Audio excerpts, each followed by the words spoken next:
Welcome back, and today we're going to be doing a review on the Motorola PR400 portable radio. So I have that sitting here with me. Yes, we're sitting in the car. Unfortunately, this seems to be the only quiet place that I have to film. Kids in the house and the fiance, you know, it's just I don't have any quiet area in there to film. So we're going to be filming in the car for right now until I get an area set up to do so. So let's go ahead and get started. We have the Motorola PR400 portable radio, and I told you we was going to do a review on this for Tuesday, and then we have the video coming out on Friday of the car. So let's go ahead and get started. So we have the Motorola PR400. It's an analog radio that offers LTR trunking capabilities. You have a broad calling range, high talk group capacity. You also have the choice of a 16-channel, 32-channel, or 64-channel model. With the 16-channel model, you do not get a 8-character alphanumeric display. With the 16 with the 32 and the 64 model, 64 channel models, you do get the alphanumeric display. The difference between the 32 and the 64 models are the 32 channel models. You only get the 3 buttons here in the front. You get the channel selector and then the 2 programmable buttons. With the 64 model, you get a full keypad with programmable buttons as well that ties into the LTR trunking capabilities. So right here we have the 32 channel model. We have the front display here, says Motorola, and we have the PR400. We have the 8-character alphanumeric display that displays the channel name, your talking and receiving. It also displays your power output and things of that nature. You can also display your battery life left with the programmable buttons. So let's go ahead and start with the face of the radio here. Like I said, you have the display and the 3 buttons here. If you go ahead and flip it to the right, you have on this side, you have your push-to-talk button. Very nice and large and tactile feel with the text styles on here. So it's very nice and large, easy to decipher. Below that, you have your 2 programmable buttons. You can program them to do your squelch, your battery life, things of that nature. Okay. So if we go ahead and flip to the back here, you have your back side of the radio with the large belt clip. You can also change that out to have a small belt clip, or you can remove it altogether to be able to fit into a holster. So you have that as well. Also, you have a removable battery with this little tab back here. Just slide that over and push it down. Slide it over, push it down, and then pull the battery out. You can do that as well. So you have a removable battery you can switch out. This is a basic old battery. It's the I think it's nickel metal hydride, I believe. It is not a lithium-ion battery. So I need to get some new batteries for it. As you can tell, it's got tape on it, so it broke.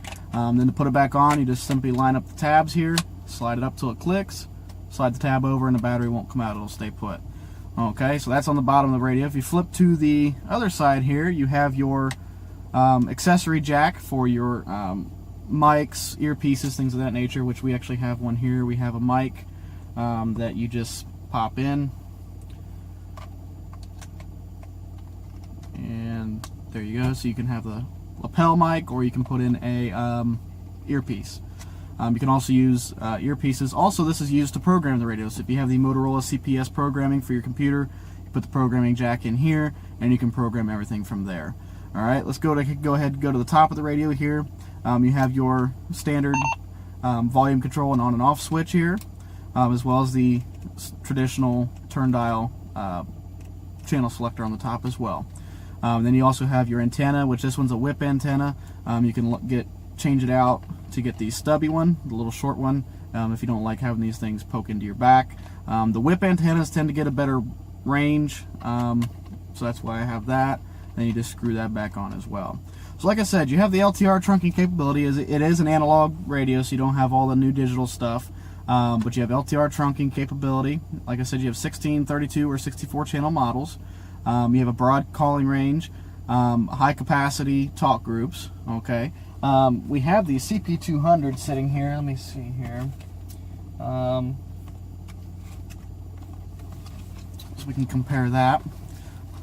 So we have the CP200 here with us as well. We'll be doing another review on this separately, but I just wanted to show you a size comparison. They're about the same size as far as height and everything else. Same antenna, same top part. The front display is obviously a little bit different. Same bottom part, same sides. The only things different are the textures on the sides. These are more of a bubble type. Then you have the actual lines and everything here, same kind of buttons. And then on the CP200s, you only have 2 programmable side buttons. Another thing that the PR400 does offer is what's called expand voice compression. So what that does for you is that keeps your voice crisp and clear, so you're able to understand transmissions and receivings very clear and very easy. Obviously, when you get farther out of range, the static kicks in because it is analog, but you do have that as well. So that keeps everything crisp and clear. So what we'll go ahead and do for you is I'll go ahead and show you a so we'll go ahead and turn on the CP200. I'll go ahead and lay it up here, and we'll go ahead and power on the PR400. If you look at the display there, I don't know if you can see it or not, but it does state the channel name. So when you go to program, you can actually use the display to display your channel names. If you want to display main channel for the main communications, you can put that as well. You can change your other channels to display whatever it is you want it to display, up to 8 characters. So I do that. I have that there. So let's go ahead and do a quick audio test here. I'll go ahead and show you. Test, test, test, radio check. This is the Motorola PR400 to the Motorola CP200. So you see it sounds very, very clear, very good. Now what I can go ahead and show you, along with that expand voice compression. So if we had put in a speaker mic, a lot of times these little speaker mics might distort the audio a little bit because it is a separate speaker, but I'll go ahead and show you how the expand voice works. Test, test, test. This is the Motorola PR400 to the Motorola CP200 expand voice compression on the lapel speaker mic. So if you see, it keeps everything very, very clear, crisp. If you heard that little bit of a tinny sound, that's that expand kicking in to keep it nice and clear for you, so you're able to understand. And you're also able to understand from a distance as well. So you're able to understand. I don't know if you can hear this on the camera, so you're able to do that as well. And we'll go ahead and show you that now here too. Testing, testing. This is the Motorola CP200. So you see, you can still hear. Sounds very, very clear. Okay. So the programmable buttons. So you have the 2 on the front here. You can program to do anything you want. You can have it turn on the display on and off. You can have it display your high and low power. So if you do this, so that's low. 2 beeps indicate high. You can also use these to have anything. So this is a testing tone. That's to check to make sure the radio is still working. You can do that. So you just have to, if it's clipped onto your belt, you just reach down, hold the button for 3 seconds, and it will display that tone. So you're able to know that the radio is still working. Also, the other button here that I have set up is programmed to lock the keypad. So if it's clipped on your belt and you're leaning up against counters or things of that nature, you're able to lock that so you don't accidentally change your channel without knowing it. So you're able to do that as well. If you just hold it again, it'll unlock it. Okay. The 2 side programmable buttons I have programmed to squelch and battery life. So if you hold the top one, it displays your battery life. And then if you hold the, I don't know if you were able to see that or not, displays the battery life, and then also you have it to set your squelch. So you can have it to have squelch on constantly, or you can have it to turn the squelch off. So very nice radio. It's a little bit heavier than the CP200. Reason being is because it does have the LTR trunking capabilities, and it has the display in it as well. So it's a little bit thicker. If you can tell there, it's a little bit thicker, and it is a little bit heavier, but they're the same height. Little bit wide, they're a little bit thicker as well, but these batteries are interchangeable, antennas are interchangeable, belt clips are interchangeable, so you're able to use the PR400 with the CP200. So if you already have a fleet of CP200s, I know this is one of America's most popular radios for small businesses and things of that nature. I have 6 of these, and I have one of these, so I have a total of 7. I carry this one for me because it's got the display. I'm able to pull it off my belt, use the display.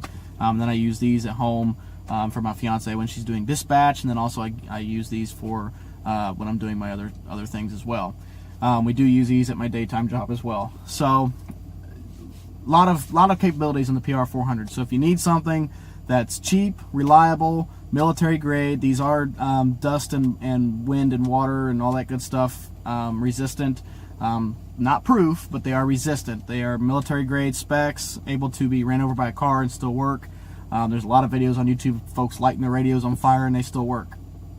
Excuse me.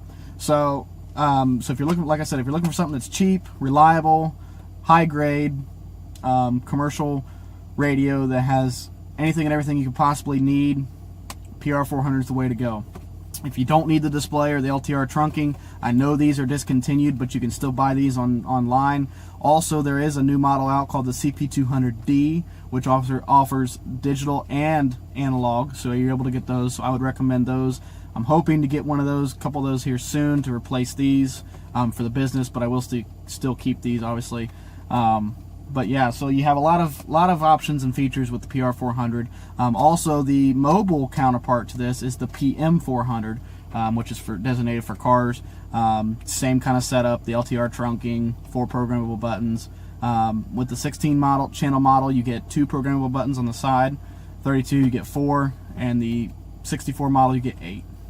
So a lot of options there for you. I always recommend the 32 channel. It's perfect. You know, a lot of times people don't need the full keypad. I didn't have a use for it, so I got the 32 model. So I have the display, the programmable buttons, and the channel rocker here, as well as the 2 on the side. So very good comparable radio to the CP200. We're going to be doing a review on the CP200s here soon. Also, I'm going to do a range test for you, so you can kind of see how far the analogs actually do go. We'll do a test in the city, and we'll do a test out in the country as well, out in the middle of a field. So, but yeah, so you can tell they're almost identical in the radios. So I think that's going to about do us for today. Not a whole lot to talk about. I mean, if you have any questions or if there's anything I missed, feel free to leave it in the comments below. Or if I did anything wrong here, if you see that I can make any improvements for the videos, please do so as well. Very nice radio. Recommend it to anybody that's looking for a good cheap solution, or if you don't like having something that's a little bit thicker and heavier with the display, go for the CP200s. I see these on eBay, Amazon all day long. You can get pairs, you can buy them in singles. Yes, they're going to be used, so they're not going to be in perfect condition. I bought these used, and as you can see, I mean, they look immaculate, and I've used these, so you can see they look immaculate. So this one I bought used as well. It's got a little bit more damage to it, a little bit more use and wear, but I've bought all these used online, ebay.com all day long.